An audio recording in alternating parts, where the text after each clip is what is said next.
O que me chamou a atenção, essa corrida especificamente, que eu estava analisando bastante in-car, situações diferentes de corrida, é que Suzuka está ficando estreito, Tá.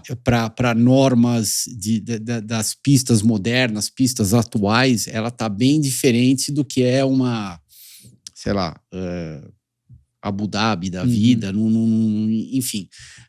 As pistas modernas hoje em dia... Tipo Xangai, que a gente vai ver na próxima, que é um circuito de 2000 e pouco. Mas Xangai tá mais ou menos no meio. Eu tô falando essas últimas, as mais modernas. Você coloca o quê? 10 carros, 15 carros lado a lado. Ô, louco.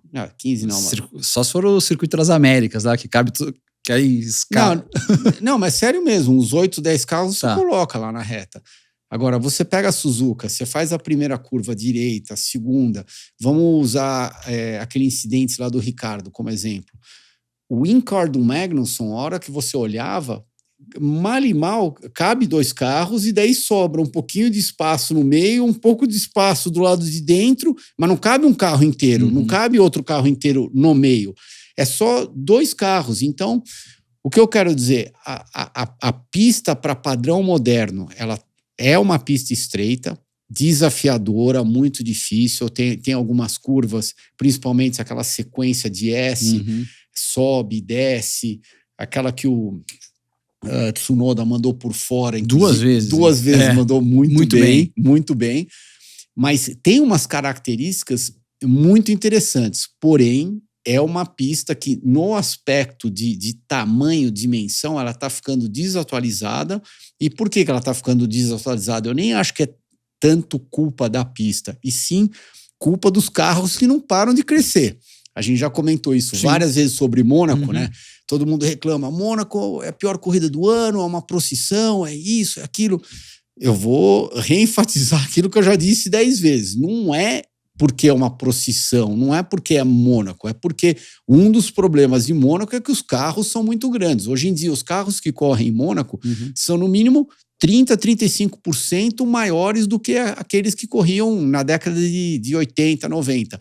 Então, você tira esses carros da década de 80, que são os mesmos carros que corriam lá em Suzuka, e compara com um carro moderno hoje em dia e põe para andar lá em Suzuka, você está ficando com pouco espaço, para os competidores correrem um contra o outro. Um exemplo disso foi, inclusive, na hora que o Lando passou pelo Hamilton, lá no final da reta. Sim. Se o Hamilton não colabora aquela hora, tudo bem, ele veio pela linha de dentro para tentar defender a posição dele, mas se ele não colabora aquela hora, o Lando não ia passar. Não ia. Então, e o Lando estava numa posição mais forte, ele estava num ritmo mais forte, ele desceu a reta mais embalado, então não tem o que o carro da frente faça, só que o Hamilton meio que colaborou, ele resolveu optar pela linha de dentro e ficou pela linha de dentro. Então, eu acho que Suzuka, pro padrão atual dos carros, está começando a ficar um pouco apertado. Concordo, realmente. Mas Suzuka, você falou de Mônaco. Suzuka também sempre foi um circuito de muito mais, talvez, prazer pro piloto do que de corridas espetaculares. Tivemos corridas espetaculares, 2005, aquela que o Kimi e o Alonso vieram do final, o Kimi passa o Fisichella na última volta. Mas assim, são raras as corridas que você fala, não, essa corrida aqui, Suzuka, foi espetacular.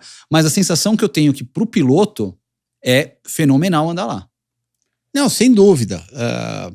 Eu te dou até 2 exemplos diferentes. Quando eu fui correr em Suzuka pela primeira vez, senão eu não sou tão ruim de números assim. Eu acho... Vou até pesquisar aqui, 92, né? Eu acho que eu virei 41 lá, 42 ou 41, e a pole acho que deve ter sido 38, alguma coisa assim. Hoje em dia, eles estavam classificando o quê? Quanto que foi a pole desse final de semana? Eu tô engatilhado com a tua sessão classificatória aqui. Ó, a pole position foi do Mansell, então, 1:37.3. Tá. E eu virei 40 ou 41, Deixa eu ver aqui eu se acho. aparece o seu... Espera que eu tenho que entrar, vou ter que entrar em inglês aqui. Não.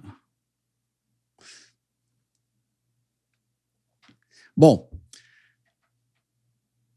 mas aonde eu também estava tentando chegar, Thiago, é que a dinâmica da pista, porque os carros foram ficando cada vez mais rápido, ela mudou muito. Aquela 130 voltando, aquela curva extremamente rápida, voltando para o box, a penúltima curva antes da chicane, a última curva antes da chicane, na minha época, para você fazer aquilo flat, era um Deus nos acuda. Você tinha que dar umas 8 respiradas no meio da reta, daí a última você falava, agora vai. E daí você virava. Hoje em dia, eles fazem aquela curva flat praticamente como se fosse uma linha reta. Sim. Então, a pista foi mudando bastante também. De repente, tá no momento, do mesmo jeito que a Fórmula 1 precisa atualizar os carros a cada X anos, de repente tá na hora de Suzuka passar por uma situação de ser reatualizada de novo para conseguir trazer aquelas dificuldades que uma vez tinha na pista de Suzuka, no final da década de 80, começo dos anos 90. Hoje em dia, tem vários setores da pista de Suzuka que não é mais tão desafiador para o piloto. Então, de repente, quem sabe fazer alguma modificaçãozinha lá em Suzuka, um pouquinho aqui, ali. A 130R foi uma das poucas curvas que teve uma grande modificação, assim, relativamente grande modificação. Eles abriram um pouquinho mais o ângulo para fazer pé cravado nos últimos anos, assim. Então, foi um dos poucos pontos que mudou. Então, até piorou ainda, porque era mais desafiador. Agora tá mais flat. Isso. Exatamente. Agora fica praticamente... Quanto você falou que você andou lá? Eu acho que foi 41, se eu não me engano. Foi no quali você fez 42.6. 42.6. E a pole desse ano do Max, 1:28.1. Então, nós estamos falando de 9 segundos de 92 para 2024. Então, é uma diferença bem grande, bem significativa, aonde a cada 5 anos a gente se mexe na regulamentação dos carros, só que, de repente, ninguém encosta nos circuitos. Será que os circuitos, eu não estou falando mudar eles a cada 5 anos, mas será que eles não deveriam passar por um revamp a cada, sei lá, a cada 15 anos, por exemplo? De repente mudar um pouquinho o ângulo de uma curva icônica, mudar uma zebra, mudar isso, aquilo. Talvez sim, talvez eu só estou jogando aqui no ar uma coisa para se pensar. Cara, tô vendo aqui sessão classificatória de 92. Cara, tem gente que vira e fala... Eu entendo que o Max está ganhando com certa facilidade, mas não. Fórmula 1 tem graça. Antigamente era equilibrado o negócio. O Mansell fez 1:37.3 no quali. Patrese foi o segundo, 8 décimos atrás. O Ayrton foi o terceiro, 1 segundo atrás do Mansell. O quarto colocado, que foi o Berger, de McLaren, 2 segundos,9 atrás do Mansell. 3 segundos. 3 segundos do pole. Então. Você que foi o 12º colocado, que classificou à frente de Ferrari, está 5 segundos de Minardi, 12º tempo, 5 segundos e 2 atrás do pole. Você largou na frente do Alesi de Ferrari, que foi o 15º. Teu companheiro, o Gianni, foi o 14º. O último foi acho que esse cara nem deve ter corrido, esse Naspet aqui. Emanuele Naspet.